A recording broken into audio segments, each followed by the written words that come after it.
Raquel, eu tenho lido a semana inteira, aliás, desde a semana passada, o mundo inteiro, né, se referindo a Gabriel Garcia Marques. Inclusive Shakira, né, que ela é colombiana, não é isso? Me surpreendeu a repercussão. Incrível. Porque normalmente quando o escritor morre dá uma notinha, né, no jornal, mas me surpreendeu o fato de tanta gente comentando a morte de Gabriel Garcia Marques. Eu mandei uma mensagem para você, eu li em algum lugar que eles estão discutindo a possibilidade de dividir as cinzas. Entre a Colômbia, que foi onde ele México, nasceu, né? E o México, onde ele passou a vida. Tudo isso só por causa de 100 anos de solidão? Não, a obra dele é toda espetacular, sabe? Não tem um livro de Gabriel Garcia Marques que não vale a pena.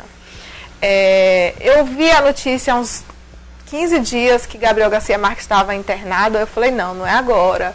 E fiquei acompanhando ele ali no hospital, aí logo em seguida ele foi, recebeu alta, foi para casa, não é agora. Que ele era uma pessoa que... O que tinha de especial no que ele escrevia? Ele mudava o nosso modo de ver algumas coisas através da obra dele. O livro de Gabriel não era só histórias e palavras, sabe? Eram situações que mudavam o seu modo de encarar. Por exemplo, o amor nos tempos do cólera. Mostra a história de um rapaz que se apaixonou por uma moça e depois eles foram afastados e a moça esqueceu dele, continuou a vida dela e ele passou a vida inteira amando-a e querendo tê-la de volta. Encontrá-la? Ele encontrava, mas ela estava casada, marido, ela não queria nada com ele.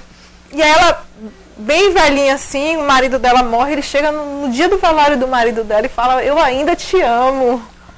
Então, assim, é um amor que foi indestrutível. Ele passou a vida inteira vendo ela levar a vida dela, ter marido, ter filhos, ter tudo, e ele continuou amando até o resto da vida. E eu parei e falei, poxa, isso que é amor, né? Amor não é eu chegar e dizer eu te amo e daqui 3 meses acabou a relação, já estou amando o outro, né? Não pode ser dessa forma. Tão volátil. E todo o livro de Gabriel Garcia Marques deixa aquela coisa de que você termina o livro e continua pensando sobre o livro. Vou falar, dá tempo ainda? Não, agora vamos ao intervalo, mas no próximo bloco, Raquel já entra com o Gabriel. Conversando que hoje é uma homenagem que o programa BMV está fazendo, inclusive, mais uma vez agradecendo a presença de Raquel. Quando eu li a notícia, eu imaginei, Raquel vai falar sobre esse acontecimento. Aí eu li algo a respeito, o que me leva o quê? A buscar ler mais, né? Saber mais sobre literatura. É por isso que o programa BMV tem toda quinta-feira a presença ilustre de nossa querida Raquel Rocha, que está um maior sucesso, né? As publicações no Facebook, fantásticas, pessoas na rua comentando. Então, graças a Deus, nós estamos fazendo nossa parte, né? No próximo bloco, Raquel vai mandar ver tudo sobre as obras, a vida, quem foi Gabriel Garcia Marques. Não perca, porque é fundamental que nós tenhamos um pouco dessa cultura geral, sabermos sobre literatura. Não perca, no próximo bloco, Raquel Rocha. Precisa entender que um amor de verdade é feito canção, qualquer coisa assim, que tem seu começo, seu meio e seu fim. Raquel, fique à vontade aí para falar sobre, né? Gabriel Garcia Marques, eu trouxe uma cidade, 87. E engraçado que naquele livro que nós estávamos comentando, Memórias de Minhas Putas Tristes, ele estava falando sobre o aniversário de 90 anos daquele senhor. E ele dizia o quanto era trágico fazer 90 anos. Chegou perto, hein? Chegou perto. Pode soltar as imagens, por favor, Gil. A primeira. Todo ser humano tem 3 vidas. A pública, a privada e a secreta. É verdade ou não é? Mais verdade do que isso, meu amigo. Existe. Pode passar para a próxima. Então, ele nasceu no início do século passado, em 1927, na pequena cidade chamada Aracataca, na Colômbia. E ele cresceu ouvindo as histórias do avô, que havia lutado na Guerra dos 1000 Dias, e da sua avó, também era uma contadora de histórias. Só que ele disse que o avô, ele era assim, as histórias reais, as histórias de guerra, e a avó não, eram histórias altamente fantasiosas. Ele cresceu entre a ficção e a realidade.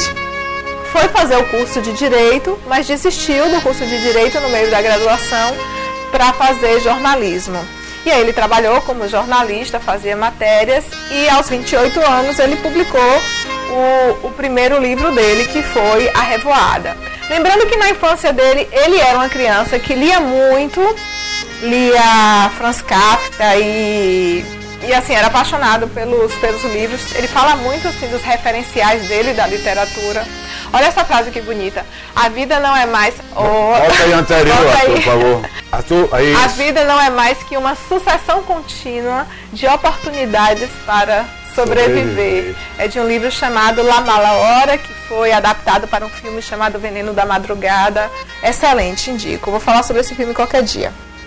Então ele publicou o primeiro livro dele aos 28 anos, em 1955, mas foi 12 anos depois, em 67, que ele publicou a grande obra dele e se tornou conhecido mundialmente, que foi 100 Anos de Solidão. 100 Anos de Solidão conta a história daquela família durante esse período de 100 anos em que as gerações vão repetindo os erros dos seus antepassados. É um livro fantástico. Essas são as últimas imagens dele, do aniversário dele, Miguel, de 87 anos, no dia 6 de março. Então, um mês e pouco antes dele falecer. Ele é considerado um dos autores mais importantes do século XX e também, eu vou arriscar dizer que também do século XXI, né? Eu sei que a gente está no início do século XXI, mas acho que pode surgir igual, só que melhor que Gabriel Garcia Marques é muito difícil.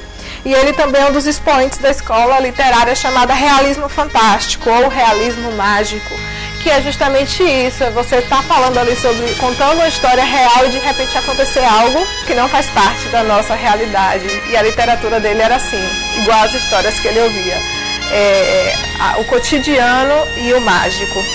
O seu último livro, Memórias de Minhas Putas Tristes, ele foi escrito em 2004, no Brasil foi publicado em 2005 com a tradução de Eric Napomuceno.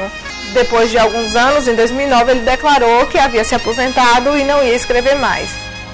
Mas eu não acreditei, que às vezes a pessoa se aposenta, mas continua, né? Pelé parou de jogar futebol 5 vezes. Então, aí eu falei, não, ele vai escrever. Em 2012, o irmão dele declarou que ele estava acometido de demência senil e que por isso realmente ele não escreveria mais em 2012. E eu ainda esperava que num surto de lucidez Gabriel Garcia Marques escrevesse ao menos algumas palavras. E aí, durante esses 2 anos, ele estava um pouquinho debilitado, mas você mostra que aí ele reconhece as pessoas, totalmente. Ele se emociona com a imagem das pessoas. Eu trouxe algumas frases dele que eu considero assim as melhores de alguns livros que eu li. Se puder, pode até botar mais imagem, ou então pode deixar aqui. Que um é dos livros, é como começa o livro Memórias de Minhas Putas Tristes. Memória de Minhas Putas Tristes. É o último livro de Gabriel Garcia Marques. Ele começa assim: no ano dos meus 90 anos, quis me dar de presente uma noite de amor louco com uma adolescente virgem. O tradutor disse que ficou um mês só tentando traduzir o início dessa frase de início, porque ele não sabia como que colocava isso em português para não parecer uma coisa grosseira ou louca. Mas o livro, assim, como é o último do livro, é uma forma de desabafo dele dizer, dele falar sobre sexo, dele falar sobre desejo, dele falar sobre os males da velhice. E depois tem uma parte que ele fala assim: debaixo do sol abrasador da rua, comecei a sentir o peso dos meus 90 anos e a contar, minuto a minuto, os minutos das noites que me faltavam para morrer. Eu acho que foi isso, foi um livro que ele escreveu. Foi o último livro dele, esse? Foi o último livro que eu tinha. Ainda tenho, está na mão de alguém.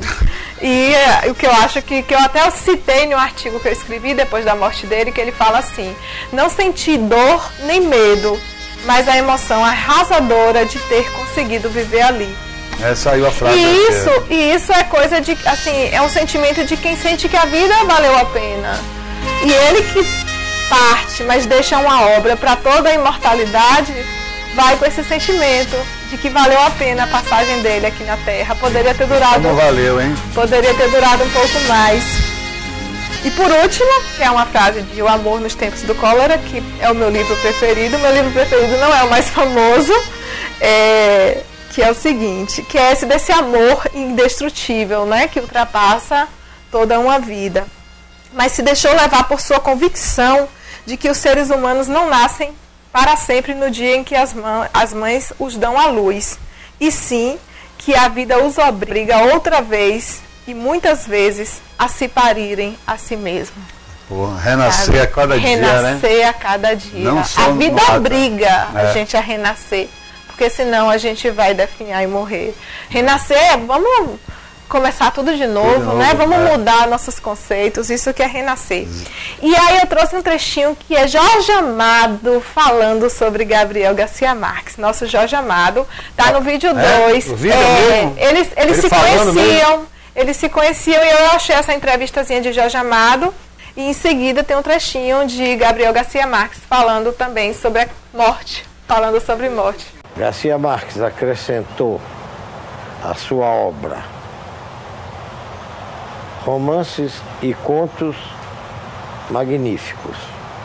Creio que no cenário da literatura mundial ele é uma das mais altas figuras de ficcionista de nosso tempo em todo o mundo. Em 1983, em Bogotá, Gabriel Garcia Marques deu uma entrevista à TV Brasil.